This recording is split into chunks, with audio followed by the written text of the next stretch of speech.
Welcome back, Capital F football fans, to the O&O Sports YouTube channel. We are back with another conference prediction, and last episode you voted on it. Today we have the ACC, the Atlantic Coastal Conference. Be sure to tune in next week for our last conference prediction. It will of course be the Big 12, and stay tuned for further uploads. We'll get into our postseason predictions and our Week 0 preview. And without further ado, let's jump right into it, starting at 17 with the Stanford Cardinal. Troy Taylor's stint as head coach of Stanford got off to a pretty rocky start last year, and that isn't necessarily his fault. He was hired to clean up the mess that David Shaw left behind, which was a huge mess. And to be honest, we think we are underrating Stanford a bit here. They could be a 5 or more win team this year if some of their younger talent like Alik Iomanor, David Bailey, and Ashton Daniels can blossom into stars, but we are comfortable with underrating them in all honesty. They are of course moving conferences. They'll be in all new environments this year, all the way across the country for a majority of their conference play. And while we do think they have some interesting star talent, we don't think the roster as a whole is that good. We have them rated as an 81.1 overall, and we predict they will finish 3-9 with a 1-7 record in the conference. Following the Cardinal, at 16 we have the Virginia Cavaliers. Simply put, we don't think Tony Elliott is going to be the guy for Virginia. In his first 2 years, he's gone 6-16 and 3-12 in conference play. And he hasn't been able to recruit well enough to be confident in the future. And while not awful, his transfer portal recruiting also hasn't been great. And overall, the roster isn't great as well. They have a decent amount of talent on both sides, but they really lack a big name or two that would put them over as a credible threat in the conference. Maybe a draftable linebacker, draftable DN, 1,000-yard wide receiver type of guy that they did have last year, but they lost this year. We have Virginia rated as an 81.5 overall, and we predict they will also go 3-9 with a 1-7 conference record. And at 15, we have the Syracuse Orange. Now, we don't think Syracuse is in a great position to succeed this year, but we think hiring Fran Brown was a great move for them. Syracuse is a notoriously hard school to recruit to, but in his first offseason, Fran Brown has been able to recruit exceedingly well for Syracuse's standards, and we think it will only get better from here. We think adding guys like Kyle McCord, Fadil Diggs, and Zeed Haynes will help separate them from the bottom of the conference in terms of roster talent, but we think Syracuse lacks the cohesiveness necessary to win 6 or more games this year, which is why we have them at an 82.6 overall, and we predict they will be going 5-7 with a 1-7 conference record. And after Syracuse, we have the Wake Forest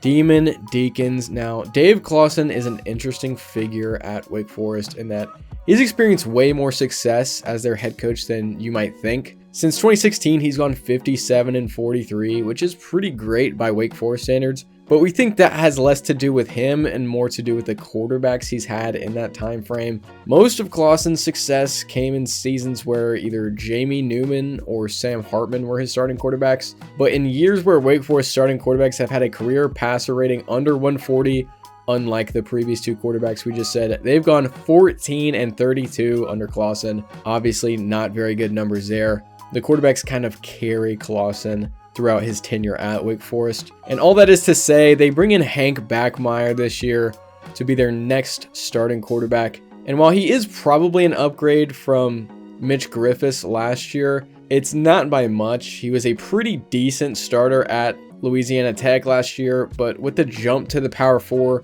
we think he'll be closer to serviceable than great for Wake Forest. And overall, we have Wake Forest at an 82.7, and we predict they will finish 4-8 with a 2-6 conference record. And after Wake Forest at 13, we have the Duke Blue Devils. Now, Duke obviously lost Mike Elko to Texas A&M this offseason, and they replaced him with Manny Diaz, who should be fairly okay as a head coach, but there should be a noticeable decline in his first season as their coach. They've lost a lot of talent to the portal, including star quarterback Riley Leonard, who transferred to Notre Dame, but they replaced him with Malik Murphy, who has a lot of upside, just probably not 8 or 9 win upside like they had with Leonard, at least in his first year as their quarterback. And we think Diaz has gotten off to a pretty good start at Duke, but his programs aren't really known for their quick turnarounds under his tutelage. And that is why we have Duke rated at an 84.6 overall. Pretty modest, but we have them finishing 5-7 with a 2-6 conference record.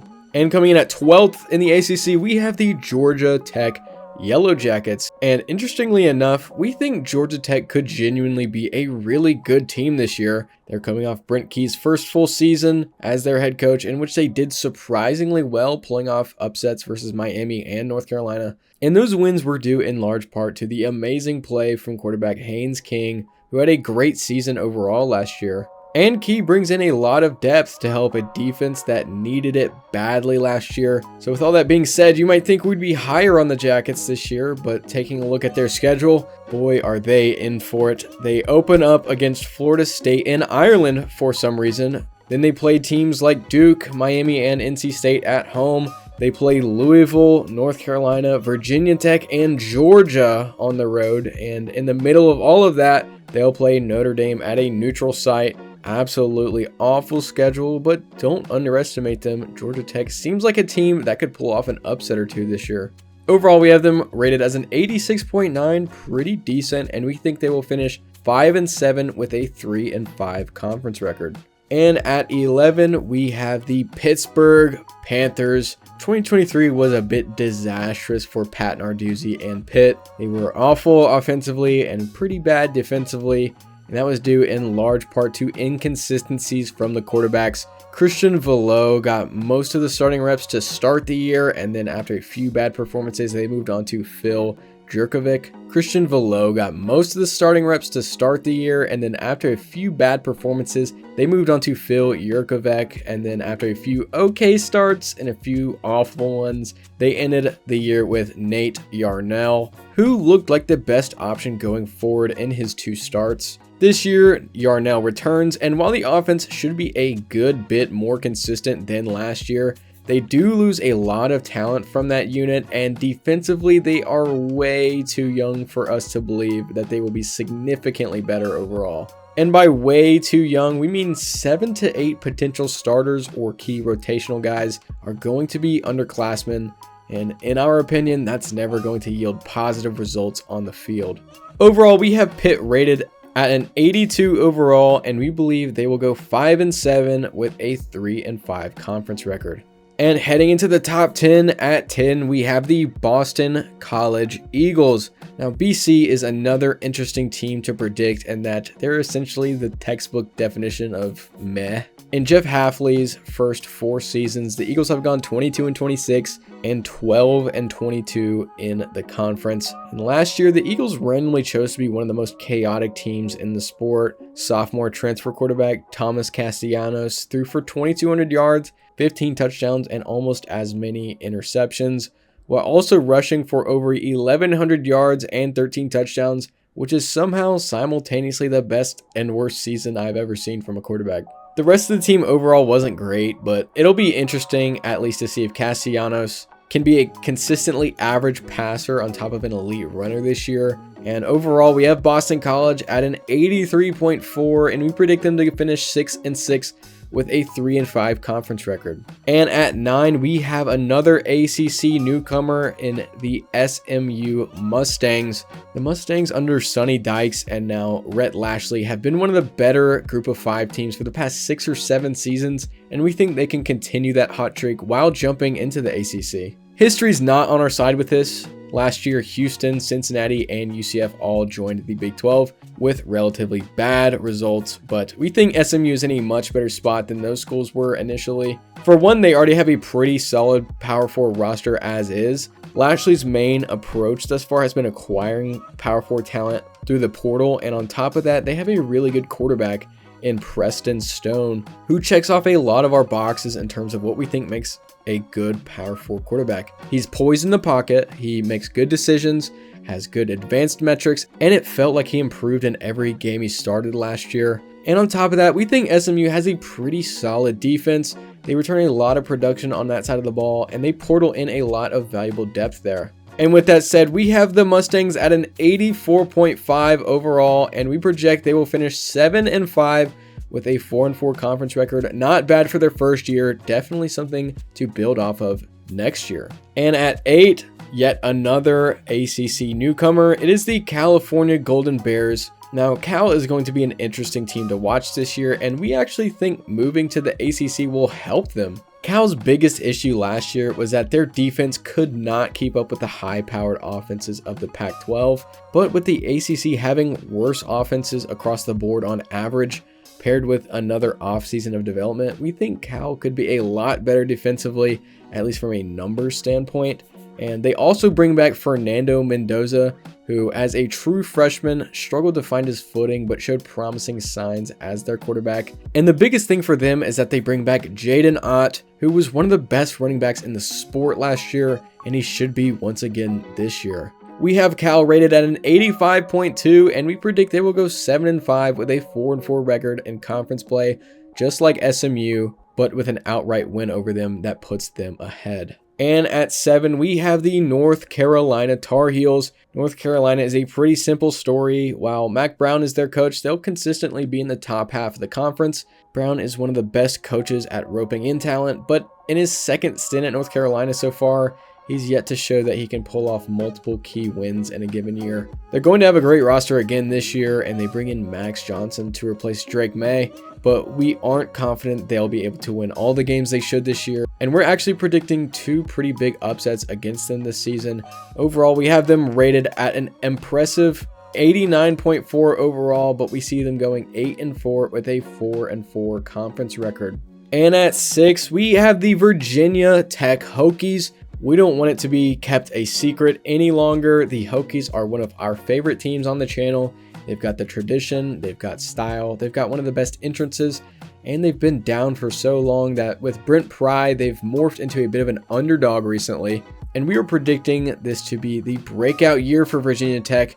As a fairly young team last year, they way outperformed their expectations and were pretty solid on both sides of the ball. Kyron Drones broke out as their starter and had a great sophomore season. The rushing attack was pretty good, and their defense felt elite at times last year. And most importantly, for this season, they have the highest returning production in the sport, meaning they're going to field almost the exact same team as they did last year, with another offseason of development under their belt. And we're pretty confident in the Hokies. We have them listed as an 88.1 overall, and we predict they will be going 9-3 with a 5-3 conference record. And following the Hokies, we have the Clemson Tigers at 5. Now, allow me to take a deep breath before we get started on the Tigers. Clemson feels like the toxic friend in the friend group that continuously puts themselves in awful situations and then wonders why their life is in shambles. Not to say Clemson is in shambles, but for the past few seasons, we've been watching the gradual decline of the program, and it's almost exclusively in part to Dabo Swinney's coaching philosophy. We could go on and on about Dabo. He is still a great coach, and we'll have Clemson in a position to win almost every game on their schedule. But it's hard for us to imagine that Clemson wouldn't be even better if not for Dabo's unwillingness to change with the times. Like we said, he's still going to field a great team. We have them at a 91.2 overall, but we have them going 9-3 with a 6-2 conference record despite that. And at 4, we have the Louisville Cardinals. Louisville was a huge surprise last season. Jeff Brom was poached by the Cardinals from Purdue, and in his first season, they won 10 games and made the ACC championship. Now, they've lost a lot of talent this offseason, but Brom went out and got the best transfer portal class in the country this year, according to On3.com. And it is indeed a stacked class. They bring in versatile quarterback Tyler Shuck, who, when healthy, has been very dependable throughout his career, both through the air and with his feet. They also bring in guys like Colin Lacey, Ja'Cory Brooks, Corey Thornton, Miles Jernigan, Thor Griffith. They bring in a dude named Thor from Harvard, and if that doesn't say elite, I don't know what does. All of that is to say that Brom is going to have another great team to work with this year, and we have them at an 87.5 overall, and we predict they will go 9-3 with a 7-1 conference record this year. And going into the top 3, at 3 we have the NC State Wolfpack. Now, NC State, like Virginia Tech, is another team that returns a lot of production from last year, and NC State has been on the cusp of this kind of season for years now. In 11 seasons as NC State's head coach, Dave Doeren has won 8 or more games 7 times, and this year we think the stars are aligning for the Wolfpack. The defense was amazing last year, and while they do lose some of the star talent, they return a lot of production and bring in guys like Donovan Kaufman and Jahad Carter to help plug holes in the secondary. And most importantly, they bring Coastal Carolina transfer Grayson McCall to bring stability to what was their weakest position group last year. They also add 2 big-time running back transfers to bring balance to the offense overall. And essentially what we're saying is that Dave and the boys have done everything right this offseason. We have NC State at an 89.4 overall, and we predict that they will be going 10-2 with a 7-1 conference record, the 10-win mark no longer evading Dave Doeren. We think he hits it head on this year. And heading into the top 2, we think there's really 2 teams that have separated themselves as contenders for the conference this year. The first being the Miami Hurricanes. Now, we've talked about Miami already on this channel. Be sure to check out that video. And to summarize, we think Mario Cristobal has heard the noise and he's putting all his chips on the table this year. They have what is, in our opinion, the most important transfer portal move this offseason in bringing in quarterback Cam Ward. And they bring in a ton of weapons to round out the roster in its entirety. We have Miami listed as a 91.5 overall, and we predict them finishing 11-1 with a 7-1 conference record. And topping our list at number 1, we have the Florida State Seminoles. We've seen the narratives around the Seminoles this offseason, and we subscribe to absolutely 0 of them. We think Norvell is an elite recruiter, both in the portal and in high school, and most importantly, he is an elite developer of talent. They do lose very important pieces on both sides of the ball. We don't want to understate that, but we think if anyone can get the absolute most out of their guys, it's going to be a guy like Mike Norvell. And by the way we're talking about it, you might think Florida State's roster would be decimated this offseason. But no, they have an extraordinary roster once again this year. On offense, they bring in DJ Uiagalelei to replace Jordan Travis, a couple great running back acquisitions, Malik Benson from Alabama, and most importantly, they'll bring in what should be an elite defense this year. And people forget that Florida State went undefeated last year off the back of that defense. And yes, Jordan Travis had a big part in that season. We are not saying he didn't. But I think when he went out, the defense proved that it was the most important part of that team by keeping them in all of those games and eventually winning the ACC en route to an undefeated regular season. Overall, we have Florida State at a 93 overall, and we have them finishing 11-1 like Miami, but with an undefeated 8-0 conference record. And that is going to do it for this video. If you enjoyed it, be sure to like and subscribe. Feel free to drop a comment giving your opinion on something you think we did wrong, something you think we did right. Also, be sure to share it if you enjoy it. We greatly appreciate it. It helps us out a lot. And be sure to tune in next week for the Big 12 season preview. And with that, thank you for watching, and we will see you in the next video.